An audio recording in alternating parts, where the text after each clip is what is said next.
Pada video kali ini, gue akan membahas salah satu film tidak biasa yang berjudul Hobo with a Shotgun. Tidak pernah lupa, gue selalu mendoakan agar kalian dan keluarga bahagia serta sehat selalu ya. Film dibuka dengan memperlihatkan sebuah kereta yang sedang melaju cukup cepat. Di salah satu gerbong kereta itu, terdapat seorang kakek tua bernama Hobo yang diam-diam menumpang demi tiba di sebuah kota besar. Ya, kota itu tadinya bernama Hope Town, tapi diubah menjadi Scam Town. Kota ini sendiri terbilang bukanlah kota yang aman bagi setiap penduduknya, dikarenakan tingkat kriminalitas di kota ini benar-benar luar biasa.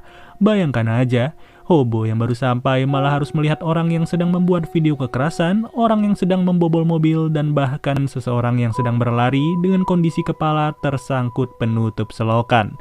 Orang itu juga terlihat ketakutan tanpa henti sambil meminta tolong kepada warga sekitar. Tapi apa daya, ternyata ia sudah dikejar oleh satu-satunya pihak paling berkuasa di kota itu yang bernama Drake. Drake sendiri memiliki 2 orang anak laki-laki, yaitu Ivan dan juga Slick. Pokoknya nggak bapak nggak anak, sama-sama kejamnya deh, nggak peduli mau orang-orang yang harus tersiksa kayak gimana. Luar biasanya lagi, Drake juga punya ciri khas sebelum menghabisi nyawa korbannya, yaitu dengan memaksa siapapun yang ada di sekitar untuk menonton detik-detik kematian dari pria tersebut. Setelahnya, kepala dari pria tersebut langsung dikaitkan dengan sebuah kawat yang ternyata kawat itu juga sudah tersambung dengan tali tambang.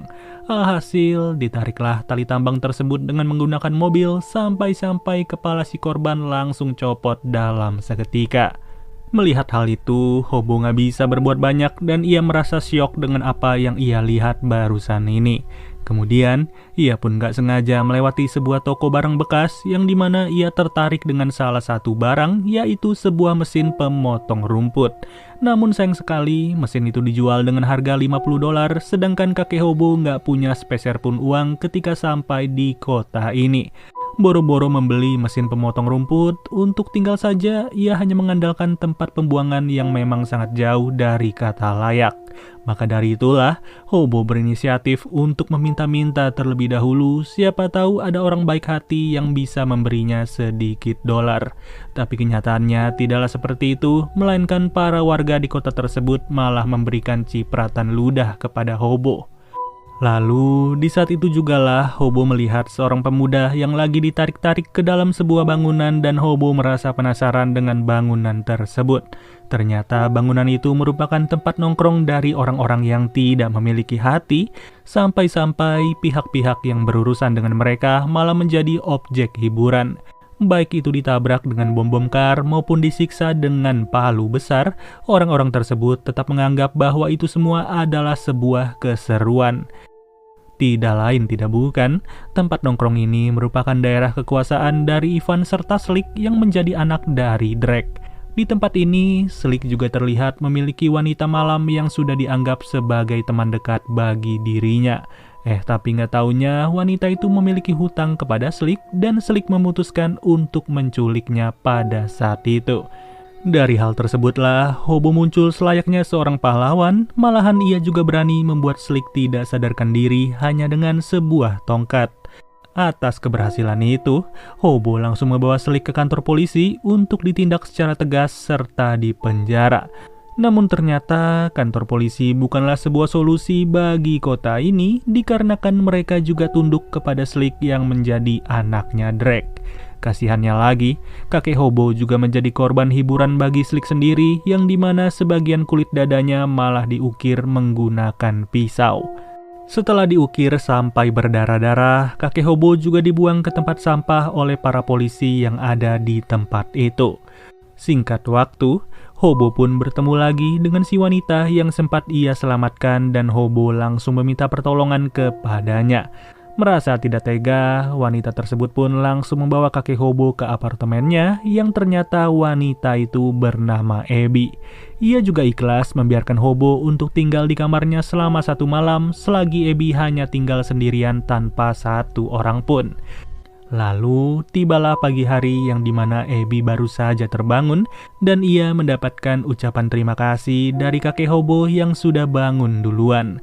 Ternyata si kakek sengaja berkeliling lagi untuk mencari spesier uang, dan di saat itu jugalah ia kembali melihat aksi-aksi kriminal tepat di depan matanya. Dimulai dari aksi penculikan anak oleh seorang pedofil, pelecehan seksual terhadap seorang wanita, serta aksi kekerasan yang sengaja direkam dengan iming-iming uang. Tapi siapa sangka kakek hobo malah tertarik untuk berpartisipasi sebagai salah satu pemeran di rekaman tersebut demi $50 yang sudah ia cari-cari. Ya tentu harus ada pengorbanan juga yang dilakukan oleh kakek hobo, seperti mengunyah beling dan mengambil uang selayaknya seekor anjing. Setelahnya, kakek hobo pun kembali lagi ke toko barang bekas yang menjual mesin pemotong rumput. Naas baru saja masuk ke toko tersebut, si pemilik toko malah harus kedatangan 3 orang perampok yang tentu saja sadisnya luar biasa. Melihat hal itu, kakek hobo pun gak butuh waktu banyak untuk menolong si pemilik toko, karena ia masih bisa mengandalkan sebuah shotgun yang juga dijual di toko tersebut. Yang bikin salut, kakek hobo nggak meminta balas budi atas pertolongannya itu, dan ia tetap membayar shotgun tersebut selayaknya seorang pembeli. Alhasil, karena sudah terlanjur membeli shotgun itu, kakek hobo pun langsung menggunakannya sebijak mungkin. Yang dimana ia langsung membasmi si pembuat video kekerasan, membasmi si peleceh seksual, dan juga membasmi si pedofil yang selalu beraksi tiap harinya. Dari tindakan kakek hobo itulah, ia langsung menjadi hot news di kota tersebut sampai-sampai tersiar di acara pemberitaan.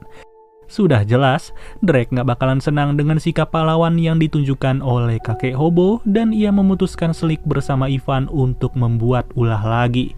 Yang parahnya, kali ini target mereka adalah murid-murid sekolahan yang baru saja memasuki bis antar jemput.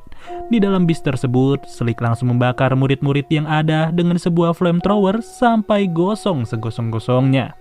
Kasus itu pun masuk lagi ke acara pemberitaan yang ada di TV, dan takjubnya Slick juga sengaja datang ke studio itu untuk membantai si pembawa acara.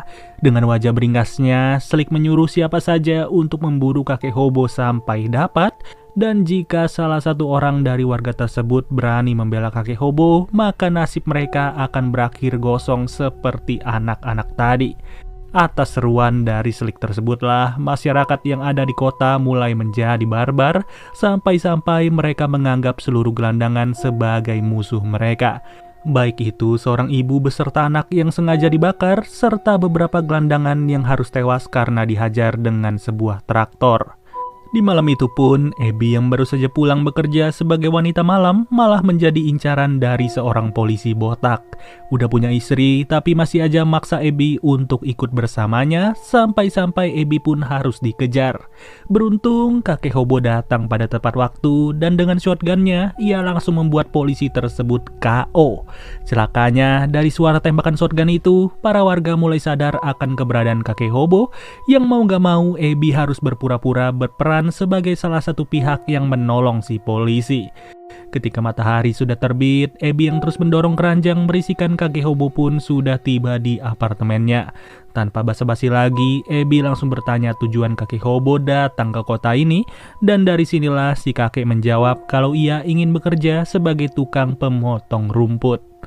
Obrolan mereka tidak bisa berlangsung lama pada saat itu, dikarenakan Slick bersama Ivan malah sengaja datang ke apartemennya Abby sambil mengenakan sepatu ice skating. Tidak jelas tujuannya apa, tapi yang pasti kakek hobo beserta Abby pun berencana untuk segera minggat dari kota tersebut. Namun apa boleh buat, waktu udah kian menipis yang dimana kedua saudara itu akhirnya tiba di kamar si Abby. Dari situlah keributan langsung terjadi sampai-sampai kakek hobo harus terpental begitu saja. Sedangkan Abby malah harus berhadapan dengan Slick yang udah gak punya akal sehat sama sekali. Beruntung, di saat yang bersamaan kakek hobo berhasil menaklukkan Ivan dengan sebuah pemanggang roti, sampai-sampai pria itu harus tersetum listrik akibat sepatu ice skatingnya. Pada situasi inilah, kakek hobo juga berhasil menghentikan perbuatan Slick, dan luar biasanya lagi, Slick terpaksa harus kehilangan burungnya. Tentu tidak sampai di situ, dengan cara yang sama, Slick langsung dimasukkan ke dalam bis yang sudah ia bakar, lalu dibakar lagi kemudian. Dengan keadaan darurat, si kakek pun membawa Abby yang udah sekarat ke sebuah rumah sakit untuk mendapatkan pertolongan darurat. Tapi sial, masalah menjadi semakin besar setelah Drake mengetahui kematian Slick maupun Ivan dan ia langsung meminta bantuan kepada The Plague.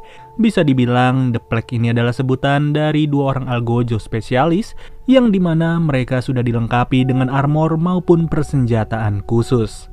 Entah bakalan kayak gimana nasib si kakek hobo, tapi yang pasti dua orang Algojo itu sudahlah tiba di rumah sakit tersebut.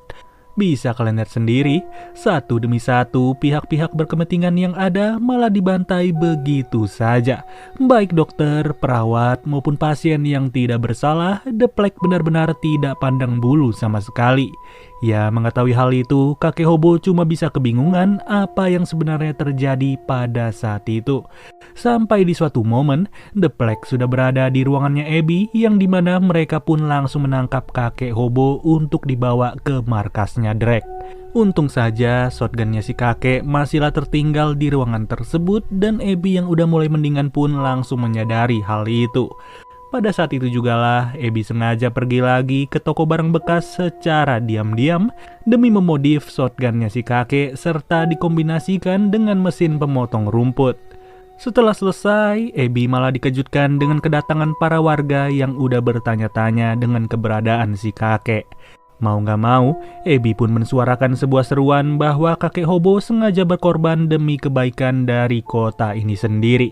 Bagaimana mungkin kakek hobo yang menjadi seorang pendatang pun lebih memperdulikan masa depan dari penduduk di sini. Sedangkan kita sendiri tidak peduli sama sekali dan malah mau membantai kakek hobo. Lalu, scene pun berganti ke sebuah acara yang diadakan oleh Drake untuk mengeksekusi si kakek. Dengan cara yang sama seperti apa yang kita lihat di awal film, kakek hobo pun langsung dimasukkan ke sebuah selokan dengan posisi kepala yang sedang tersangkut. Udah siap-siap tuh mau ditarik, beruntung aja Abby datang tepat waktu dan kali ini ia berusaha untuk menyelamatkan nyawa si kakek. Dengan kombinasi dari sebuah shotgun dan juga mesin pemotong rumput sebagai bentuk pertahanan, Abby berhasil melumpuhkan salah satu Algojo pada saat itu. Bahkan, ia juga berhasil menggagalkan proses eksekusi dari si kakek hobo, meskipun Abby sendiri harus kehilangan sebagian tangannya. Tapi ya, karena udah terlanjur kehilangan tangan, Abby pun masih sanggup untuk menewaskan Drake hanya dengan beberapa tusukan dari tulang tangannya. Setelah itu, Abby langsung bergegas untuk mengeluarkan si kakek dari dalam selokan dan film pun berakhir. Ya, pada intinya, film ini mengajarkan kita bahwa siapa saja bisa menjadi pahlawan dengan caranya masing-masing. Tidak peduli latar belakang ataupun di mana posisi kalian berada, asalkan tujuan yang sudah ditetapkan benar-benar jelas. Oke deh guys, mungkin segini aja pembahasan alur cerita dari film Hobo with a Shotgun. Sampai bertemu lagi di video berikutnya. Gua Nandi cabut dulu. Dadah.